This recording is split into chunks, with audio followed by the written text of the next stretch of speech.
everyone, this is Mish here from Lady in the Red Bandana. I have today with me Ben, who is the head of mortgages at Rippled. Hello, Ben. Hi, thanks for having me on. How are you doing? I'm good, thank you. Yes, to you. Excellent. Yeah, all good, thank you. So I'm just going to hand it over to you. Let the viewers and the listeners know a little bit about yourself. Sure. I'm Ben, head of mortgages at Rippled, a relatively new online mortgage broker. Born and bred in Market Harborough, but my career's taken me around the country. Been in Cheshire, Northamptonshire, up in Durham. But yeah, back based at home these days, as most people are. Cool. So let people know a little bit how you got started, because somebody like me who knows nothing about what mortgages involve, even though I've got one, I probably should know, but I know nothing about your industry at all. So let people know a little bit about what you do. Sure. So, well, my career in financial services started when I was 18, actually. So that was initially when I was up in Cheshire and joined the Building Society by accident. So I joined the Cheshire Building Society. It just had slightly better prospects and benefits in terms of pension, long-term career benefits. And at 18, that sounded very boring, but it was absolutely the right move. So started my career with them. They ended up being taken over by Nationwide Building Society. So I naturally then was inherited, if you like, by one of the largest in the UK. I've then since worked for Market Harborough Building Society and Darlington Building Society before coming to Rippled, where I am now. And it was at Market Harborough that I really got involved in mortgages specifically.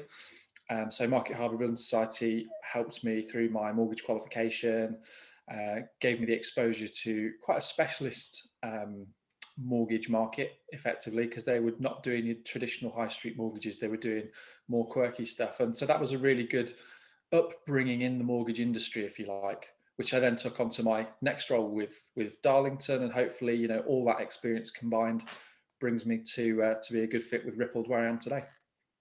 So the industry that you're in, obviously there are times where it's really, really good and you're really enjoying it.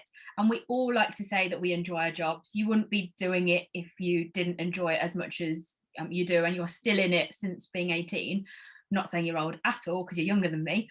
So, but what the point I'm trying to make is that there are always low points, and they are always learning bits that we have to go through to get to where we are now. And if, let's say, we're speaking to somebody and somebody out there is listening that is in a bit of a low point, in a bit of a rut, what low points have you been through, and how have you got out of them? Yeah, good question. I think the first low point I saw in my career was right at the beginning, because it was during the financial crisis. So I was 18, 19, 20, I suppose, when that was at its worst. So I wasn't directly involved in mortgages at the time, but and as I say, Nationwide ended up taking over the Cheshire Building Society because they were an organisation that struggled. So from a low point, we saw the angry mob at the door trying to bash the door down to get their cash out when, the likes of Northern Rock were suffering the same stuff in the news. That was a really tough time, because you didn't know what was ahead for your own job, because, in the media there were reports that the company wasn't doing particularly well or needed financial support. It was really trying. And then I think after that, when Nationwide did step in to take over, it gave us that kind of, everyone that worked for the Cheshire Building Society at the time gave us that breathing space to go, okay, well, look, we're now part of a bigger organisation, and it's going to be okay. So, stretching back that far, that was one of the first kind of low points that I saw in the industry. And then if I take that from a personal perspective, I think what I felt was a pretty low point for me was when I left what was then Nationwide. I made that decision to leave, to move back home, to be closer to friends and family. I'd missed them by being away from quite a young age, and just felt it was time to come back. And I actually left Nationwide without a job to return to. And so that was a tricky time, because I didn't really know what was next, didn't know if there was anyone that would take me on. At the time, Market Harborough, and still now, Market Harborough Building Society is one of the smaller building societies. So there's no constant flow of job openings that there are at Nationwide. But I was fortunate, I came back into the area. Wasn't out of work for too long before I did have a job offer from Nationwide, actually locally. With them having their Northampton base, it wasn't too far away. But also Market Harborough offered me something, and I'm really glad I did that. Because of what I went on to do and to learn. So that was a low point, taking that bold decision to just leave a job with not much behind me, heading home, and not knowing what was next. But thankfully, there was an opportunity, and it ended up working well. So obviously that's hard on you mentally as well as going through your career like that, because when it's not really a bombshell, but when things hit you like that, you don't just sort of go, okay, yeah, I'll get over it, it's fine. I think we like to say that we do those things, but we don't. How did you get through that mentally as well? Yeah, you make a good point, because it was really difficult, because at the time I was suddenly out of work, and the only form of income was to go to the job centre and sign on. I'd never done that before. Thankfully, didn't have to do it for very long, but being eligible, you think, well, I should probably start that process. So I was a lot younger, had a lot less experience than I would have now, and so I had to effectively go back to the beginning, start job hunting through the job centre and stuff like that. So mentally at the time, you do have this. I had this element of pride, which I felt was damaged. I almost went into the job centre with a hoodie on, if you like, to not be recognised and stuff like that. And there's absolutely nothing to be ashamed of about going through that. But mentally, I think at the time that was difficult to come to terms to, that I had to be in that position. Other than that, I tend to have a pretty positive outlook on life, and the people around me, particularly family, have always told me that things happen for a reason. So it's trusting in that something will come good. And in that situation for me, it did after not too long, thankfully. Yeah, that's really good. And it's nice to know that you're a human being as well. You're not just a robot that just goes to work and just forgets about it and goes home, because we don't. As much as we always like to say we leave work at work, we don't. We do tend to take a lot of it home with us. And especially now you're working from home, you are taking a lot on at home as well. So what do you do yourself to look after you? So like I said, you're a real person, you're a human being, you've got to look after yourself. What forms of self-care do you use to look after you? Sure. In terms of working wise, I do try and take a break. And I think initially when the pandemic hit and I suddenly turned to working from home 100%, that was with my previous employer. I felt obliged to continue doing the 9 to 5 and putting everything in, but also work was getting tough because of the demands of our industry after the pandemic had hit. So effectively, it took a lot for me to actually stop just sitting at my desk all day, every day, and longer than I would have done had I been in the office. And it actually took one of the executives at the organisation I was at the time to send an email around to employees and go, I went for a run at 2 o'clock this afternoon. And that hit me. And I thought, okay, yeah, actually, if you can take a break whenever you like and go and do something like that, then the rest of us should be able to do that. And from that point onwards, I made a point of stepping away from the desk and shutting the laptop down for a little while. These days now, I'm starting to get back into my running. I will go out for a run. The fresh air does you the world of good. With the pandemic coming to an end, hopefully, in terms of us coming out of lockdown, I'm looking forward to getting back into park run. So I'm trying to run regularly to get myself ready to, hopefully go out there and get another personal best. The other thing is I like to have music playing. I think that kind of distracts you in a positive way if you listen to something that you enjoy rather than just focused in silence and answering the phone all the time. I think that's another thing that can help you. So if music's your thing, or having the news on or something in the background that distracts you and gives you that couple of minutes every now and again just to look away from what you're working on, I think is probably one of my top tips to keep yourself sane. I think music is something that we've all missed as well through this crazy time that we've been having. I don't want to mention it too much, but it is, I can't stress enough how much music just gets you through stuff. So with all of this experience that you've got now, from the age of 18, and what does it make you feel quite empowered with your knowledge, and how do you want to impart with that? How do you want your audience to feel with that knowledge you've got? My professional audience, do you mean? Yeah.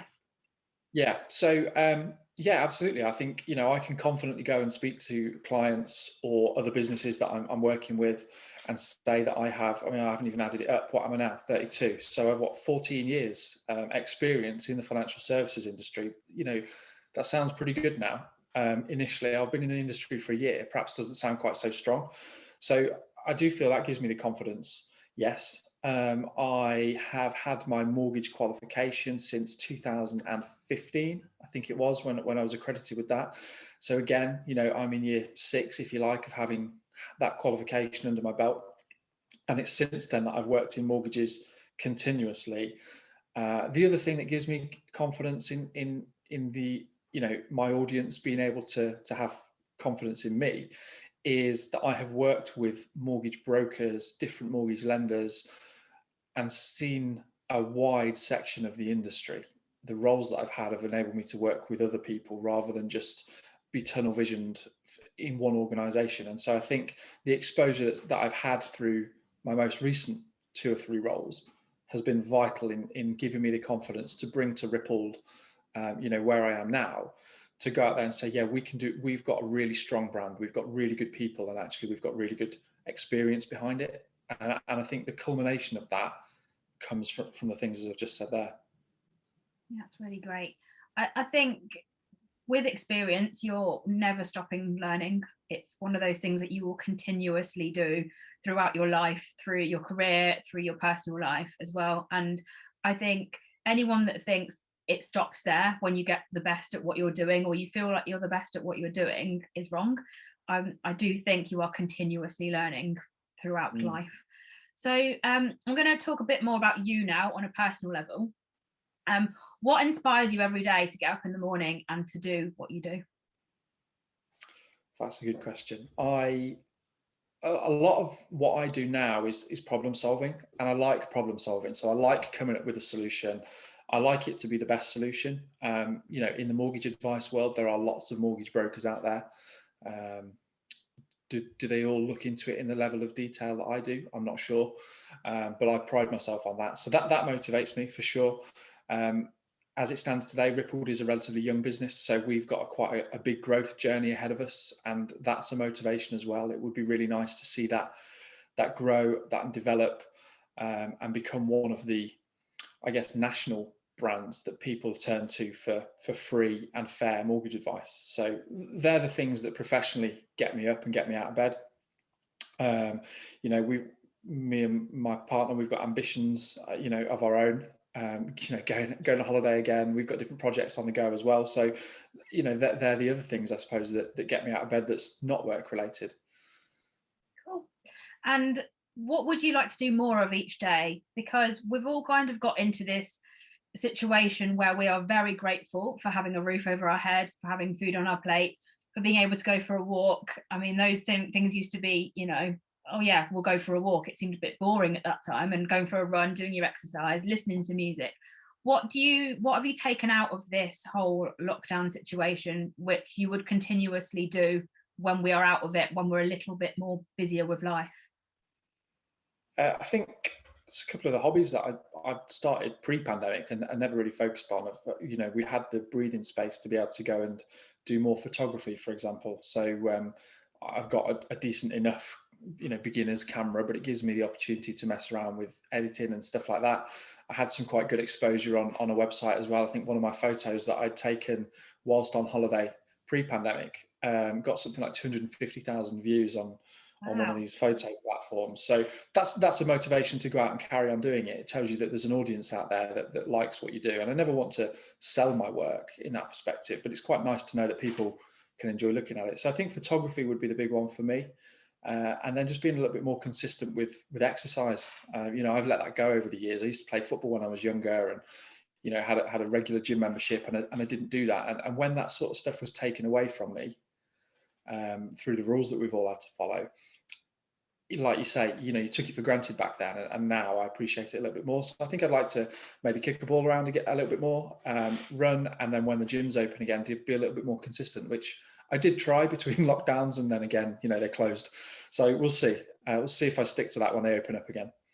I think with speaking to so many people as well, not through just doing these little talks that I'm doing, but I think people are becoming a bit more like, you know what, I'm going to allow more time for me. And yes, work is important. We're all into our industries. We all love doing what we do. But if we can't give our fullest to our clients, our audience, then what's the point? You know, it's about looking after yourself at the same time and doing the things that you love at the same time as enjoying your job too. So that's really Yeah. cool. Now, we are in this situation at the moment, which we're hopefully coming out of, fingers crossed. So how have you had to adapt the way of working, obviously working at home, but you're in something new now as well? What have you done to adapt? So if I look, where was I at the beginning of lockdowns? I was, in a different role with a different company. That was challenging because I didn't have the flexibility. I didn't feel that I had the flexibility that I've got now. It was a very, I suppose, a corporate way of life. And so what had to get done had to get done. And I was used to that kind of 9 to 5. Now, over the last 12 months or so, my home space of working has developed into more of an office than it was before. So, I've developed habits. Things like working on 2 screens has made a huge difference to the way that I work. Better equipment in terms of, camera, microphone, things like that. That's all been quite good to develop effectively, my professional setup from home, because it looks like the future is very much going to be that. I obviously changed role throughout the pandemic, so left my previous employer and joined Rippled.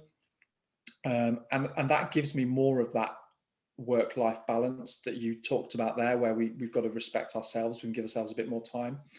So I think, I'm really pleased that that's how that's panned out, because it allows me to balance things. And, we have clients and they have requirements. So for example, I'm talking to someone at 7:30 tonight, but that's not on top of a 9 to 5. I'm able to, duck off at 2 o'clock for a couple of hours, go and do a couple of things that I need to do for myself. Today I will go out there and get a run in.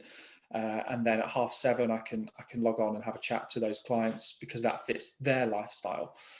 So I'm hoping that that's what I take from it, is that the work-life balance is more flexible and I can work around me and my clients, rather than around a corporate culture that was stuck in what's been developing since, I guess, for decades. So that's the biggest thing for me. I've built a better professional environment to work from. It's more comfortable. I'm not cramped on a laptop on the kitchen table, for example. I've invested in developing, my desk and the working space that I've got at home. And actually, I would prefer this than going back into an office environment, because that wouldn't necessarily be something that I have built. You get prescribed it. So I like the working from home thing from that angle, and the flexibility that, being with Rippled certainly gives to me. And is Rippled all online, or will it be face to face ever? Yeah, no, good question. We're based online because we're using technology to make life easier for people. Mortgages are complicated enough.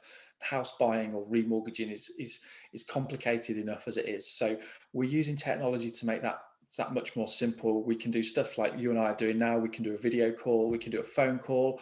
And whilst that's always been accessible, I think it'll be more popular.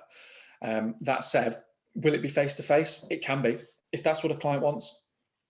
When we're able to, we can either meet where clients need us to. We obviously haven't got an office in every town. We don't intend to do that, but there are areas that you can meet safely and securely, and you can hire different spaces and things like that. So yeah, absolutely. I think it will be, I wouldn't write off the face-to-face world of business for stuff like what we're doing, but I do think more people are willing to approach it online. But we will never shut the door to the old school face-to-face methods, because let's face it, we've all missed that. And so yes. I think there'll be a novelty about doing it going forwards. Awesome. Thank you so much for taking the time out of your day to speak to me. It's been really good. It's been really interesting as well. Like I said, I knew nothing about what you do, and now I know something about what you do. So is there anything else that you'd like to say?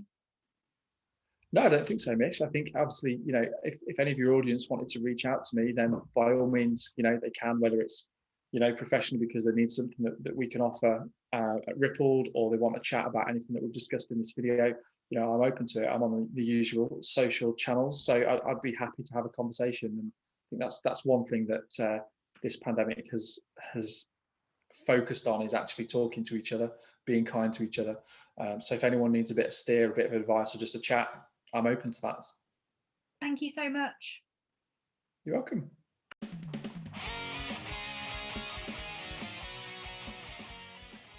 Okay, I think first of all is if you're in my industry, which is, you know, financial services, mortgages, you know, however specific you want to be, it can be quite a sedentary role. You know, you are sat at a computer most of the time while you're actually working, because there's a lot of research involved, you know, whether that's learning about clients or looking for their solutions. So move is one thing for me, you know, get up and move. So running has become more important to me more recently, not only because I'm, you know, getting older and our bodies, you know, need it that little bit more, but because I could, if I wanted to, I could sit here for 8-9 hours a day, and that's not good. So move is the first thing, and whether that be nipping out for a walk, if you're into running, if you can get on a bike, whatever it is, that would be key for me. Second one would be similar, I suppose, and it's take the strain off your eyes. So walk away from the screen every now and again. You know, if you are having a lunch break at home, actually break away from your computer. Don't just go and grab a sandwich and bring it back to where you are, because that's not going to help your eyes. So that would be my second tip. Third tip, I think, is probably something I've learned more recently, is keep, you know, make sure your diet's a bit better, because, you know, having the energy to keep going it's been quite a draining 12 months, hasn't it, for everybody? And actually, you know, getting the diet right can give you energy. It helps with the fact, you know, that we are sat around for a lot more perhaps than we used to be as well. So, you know, I think they'd probably be my 3 top tips that are relevant to what I do.